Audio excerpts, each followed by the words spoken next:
Introducing the 8-foot non-telescoping module.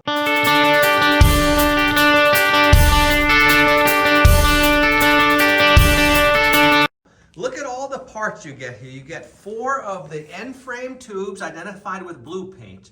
You get 8 of the red length wall tubes. That makes the length of the barbecue frame. And you're getting your vertical tubes identified with yellow paint. Then you have your 4 unions. You have your couplers, one-way couplers, and you have the world-famous 3-way corner couplers. Let's see how to assemble it. First, we lay out our pieces for the base of the frame. We have an end frame on each end for the 32-inch depth. If you want to create a shorter depth module, you would want to trim all 4 of these end frame tubes before assembly.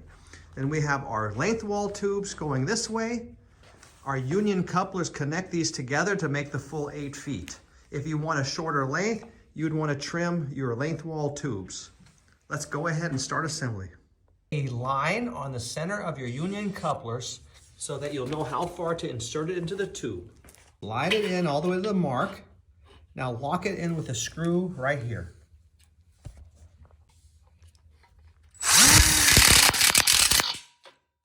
Now we'll go ahead and slide the other one over that. And we'll lock it in with another screw here.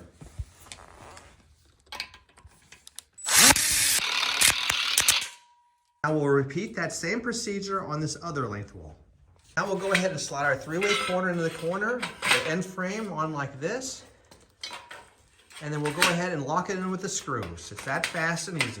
In the shoe technique, we got it nice and tight here. We put a screw there, and then we're going to put a screw there. Repeat this on all 4 corners. Now we go ahead and install our vertical tubes on the corners, on the end there, and on the end here. And then we'll go ahead and lock it in with screws. We're going to put a screw right on the inside of the frame here.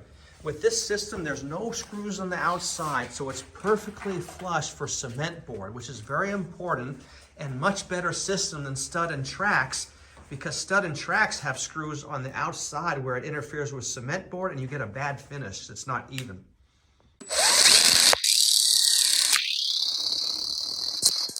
So now you can see we have it all laid out here. Now we're putting together the top length walls. So we make our mark in the center of the union coupler, and we'll go ahead and slide it together just like we did this one and lock it in with screws. And that's going to be for the top length walls that we're going to need running across here like this. Go ahead and install our 3-way corner couplers in all 4 corners. Just like that, very easy. And you can lock it in with a screw. Okay, we're going ahead and putting in the length wall here. You can slide it in over these 3-way couplers, and then we'll lock it in with screws. Here goes the other length wall. Look at how fast and easy this is. Beautiful. We go ahead and slide our end frame in here on each end and lock it in with the screws. It's that easy with this ConnecTubes system. Look at how easy it slides over the couplers. Anybody can do this. We are marking our frames on the non-appliance side where the vertical tubes will go. We put it on 20, 40, 60, and 80.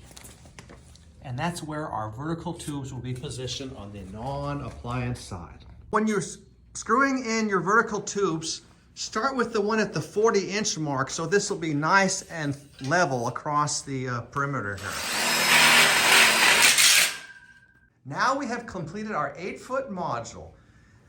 We've left this space open for you to customize whatever appliance cutouts you want to put in the front here, and that will determine how many extra vertical tubes you need to add to your order. Also, if you're making a larger size island, an L island, a U island, you will need to add a vertical tube on the very ends of your island. For instance, one here, and if it's an L island, one on the end over there. Or if it's an 8-foot standalone island, you'd want one on the very end centered. The reason why we do this is because we want the connection of modules not to have a vertical tube in the center, we want you to be able to climb around inside of your island to do any maintenance, to electrical lines, plumbing. Who knows what's going to happen a few years in the future. So it's very important that you can move around inside of this island. So we're trying to make sure that you get the right amount of vertical tubes. We don't want to jack up the price and sell you something you don't want. So you can pick from the options how many extra vertical tubes you need depending on your design. On every connection of a module to a module, you're going to need 4 connector plates. You're going to put one high and one low, holding this together on the left side, and one over here on the right side, high and low, but nothing in the center. That way you'll have this freedom to go between modules. Connector plates are sold separately, and they're only around $2 a piece. So they're very affordable, and it's very strong to hold the frames together. This steel tubing is incredibly strong and supports heavy weights.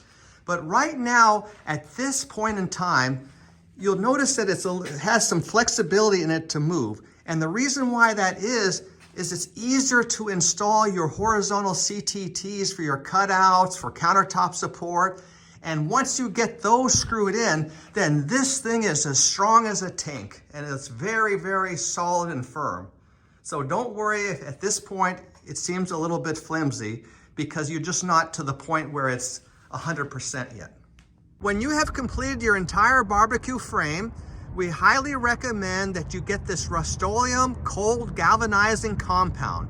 This is going to add a nice rich zinc coating to your frame for better protection. Now, our steel tubes already come galvanized. Galvanizing means it has a layer of this galvanization over the metal, protecting it from the outdoors, protecting it from rust. But when you're working with steel tubes, you're making cuts, you can make scratches that expose the metal underneath to rusting.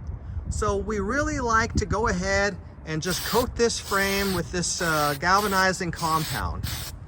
One can goes a long way, and we really like to get the corners good, the couplers in here, around the screws, everywhere. Get it really good, the whole frame, and that way you can feel you've added an extra layer of zinc coating for a very well protected frame that's going to last a lifetime. This is very inexpensive, 10 to 20 bucks down at your local hardware store.